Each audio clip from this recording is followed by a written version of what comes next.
Happy Tuesday, everybody. The weather has been great in the UK. I hope you can enjoy the sunshine wherever you are in the UK. I'm not planning to do an awful lot of trading this week due to the condition of the market. I think it's waiting for something to spark so we can get more volatility in the market. On Thursday, there will be the ECB meeting, also the US CPI data that could drive some movement into the market.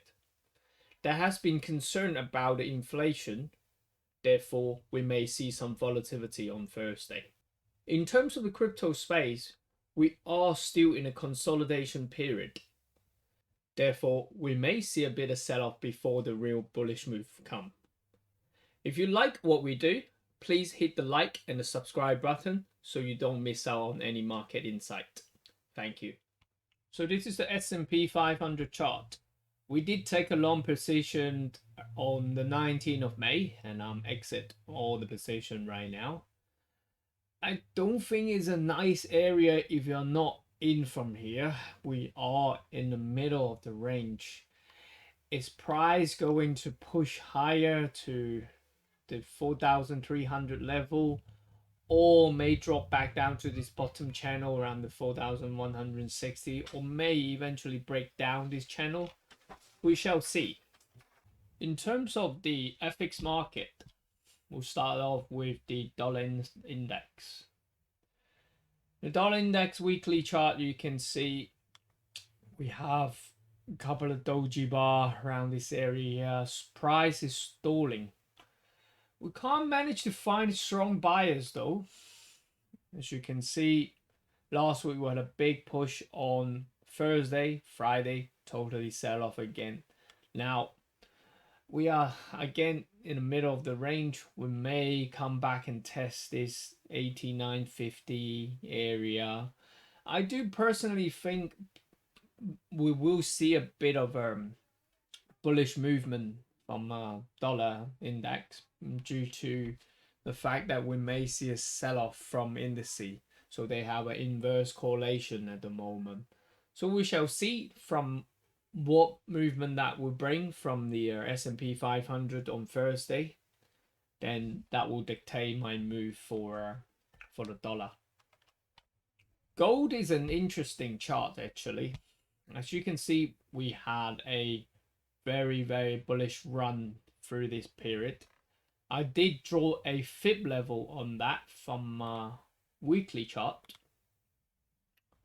So I don't use fib often, but on a longer term time frame, I do like to use it. So when you draw that up to the swing high through here, dropping back down to the daily time frame, the 50% retracement coincide with the top channel line, which is an area around the 1,810 1,800 area. This blue box here coincide with the 50% fib level, which is an area that I'm looking at a retracement back to go long on gold.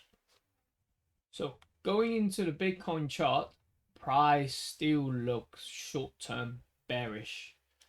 If I drop down to 4 hours, you will see a bearish flag formed up and broke. So that's the flag. So you can see that we had obviously the big sell-off in middle of May. Buyer tried to step back in, and now a little fake out. Now the channel has broken through here. How do we use this pattern to determine how low price potentially could go? Is we will use the longest point from this flag, which is here, and then use the point that it broke, which it did today.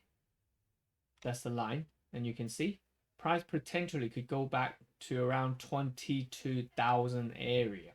Okay, does it always follow through? Not necessarily, but I'm watching price closely at the moment. Certainly at the moment, Bitcoin prices does look short-term bearish, and price could dip below the 30, going back to mid 20 or even the low 20s area. However, I'm still bullish on crypto. As long as price stay above the 20,000 mark, then I'm fine. If we look back in history, always comes a little bit of correction and then a bullish move comes anyway. So correction is fine for me.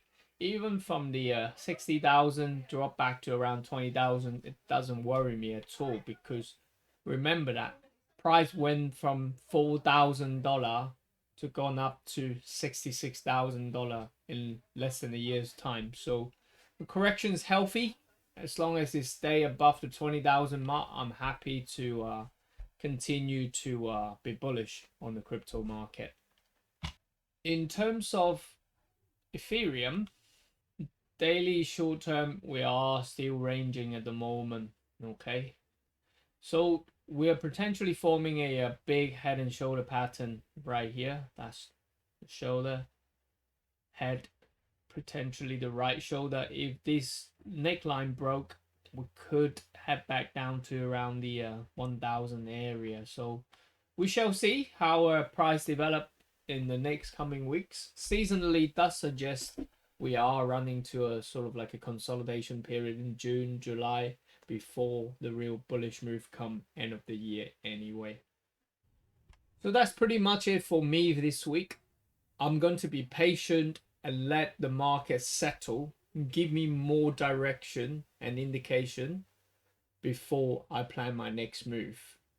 Crypto, I'm still bullish, therefore I want to wait for the next buying opportunity and then hold on to the coins till the end of the year. Again, thanks so much for your time. If you like what we do, please don't forget to subscribe so you don't miss out on any market insight. Until next week, happy trading, healthy investing. Thank you.